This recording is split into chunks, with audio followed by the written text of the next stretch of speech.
Today, a new view into the frustration, even anger, that Republicans are up against as they amass millions and millions of dollars for next year's midterm fight. In a rare in-person town hall by a Republican member of Congress, Wisconsin's Brian Steele was repeatedly booed and interrupted by voters, giving him an earful on everything from Trump's tariffs to immigration policy to the signature spending bill they think is anything but big and beautiful. One of the biggest improvements that we have seen is the success in securing the U.S.-Mexico border. We can just keep it down a little bit so people can hear. That's going to be helpful. And making sure that we're supporting, making sure that we're supporting. We need to have very pro-growth tax policies. That was part of the reforms that were just signed into law. We need to have energy policies that unleash American energy rather than restrict it. In the face of that pushback, two Republican billionaires, frenemies Donald Trump and Elon Musk, are building a war chest, each their own war chest, for the fight. The president raising $177 million in just the first half of 2025. And Musk may be gone from the White House, but he is still giving big bucks to Republican super PACs ahead of 2026. But how far can money go against growing voter discontent? Joining us now, Matthew Dowd, chief strategist for the Bush-Cheney 2004 presidential campaign and MSNBC political contributor. Peter Baker is back with us. Matthew, when you see what happened at that town hall, and first of all, it makes you understand why Republican leadership is saying don't do them in person. This particular member of Congress had been doing them every month, but virtually. Can money answer just how ticked off a lot of Republicans are right now? The short answer is no. An interesting thing about politics, I mean, the loss heap of history of people that outspent their opponents by large amounts in bad situations is huge. You can't overcome a horrible situation you face electorally with money. It's just not possible. If the situation is a 50-50 situation or a 51-49 situation, then money can be a determinant in this. I often describe politics like tectonic plates. And if the tectonic plates are shifting and there's earthquakes going to happen in the course of politics, which it looks like 2026 may be another earthquake year, like 2018 or like 2010 when the Republicans took control of the House in a big move. You can't overcome it by, amounts of money that you can't overcome an earthquake by, reinforcing your windows or whatever in this. The earthquake will just decimate the political landscape in this. And so this is a situation in many respects Republicans have brought on by themselves. It's a midterm year, which is normally bad, which, Republicans have no control over that. There's an unpopular president, very unpopular president, and that normally spells bad trouble in this. There's an unpopular party with the Republican parties, and they're trying to push a very unpopular bill, this tax bill that the president and the Republicans passed. All of that is unpopular. And so I think they can raise and spend as much money as possible. But if the landscape looks like it does today in November of 2026, money's not going to be the answer.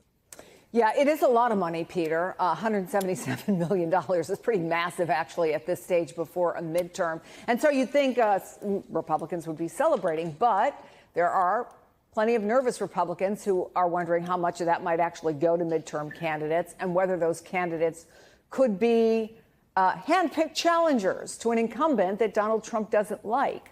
Are they right to have concerns? Well, look, yeah, he has shown time and time again he's willing to dive into primaries and pick winners and losers in order to enforce loyalty to his agenda.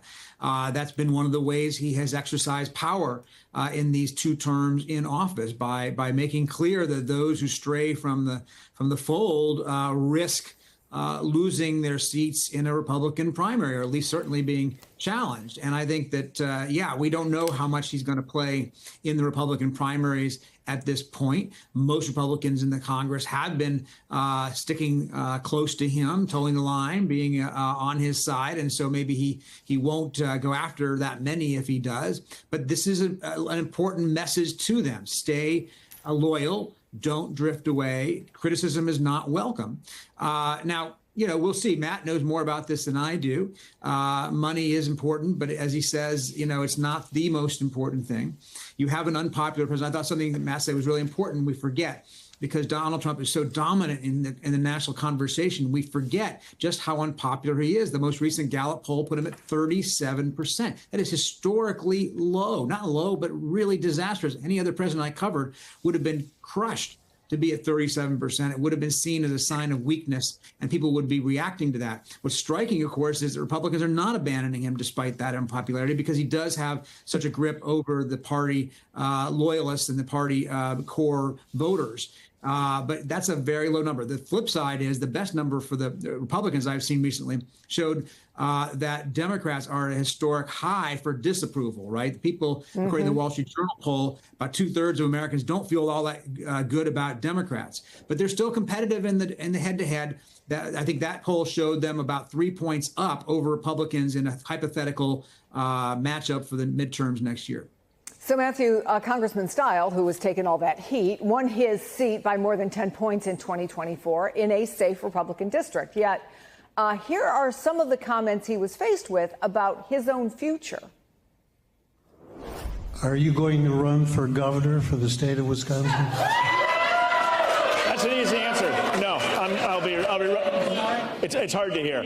I said no. I'm going to be running for re-election to the House. I will be out there working hard if you choose to run for any office. Very good. Thank you. I don't think you're the right fit for us anymore. Republican leaders have made a lot of arguments, right? Why don't do town halls? These are Democratic plans. These people didn't vote for us in the first place. They're not from my district. If you're the person standing there on that stage, is that something you can count on, that these folks are largely either ineligible to vote in your district or we're never going to vote for you anyway, especially under the circumstances that we just talked about, that Donald Trump isn't very popular right now? Well, town halls are anecdotal data, but anecdotal data matters when it's combined with real data, which is polling data in the course of this. And this reminds me a lot of what happened in 2010 in Democratic town hall meetings. And Democrats tried to say the same thing. These are Republicans showing up. They're upset and all of that. But what I think those town halls reflect is, one, the enthusiasm gap advantage that Democrats have in this election over Republicans. And it's the Republicans' enthusiasm has dropped precipitously over the last 6 months.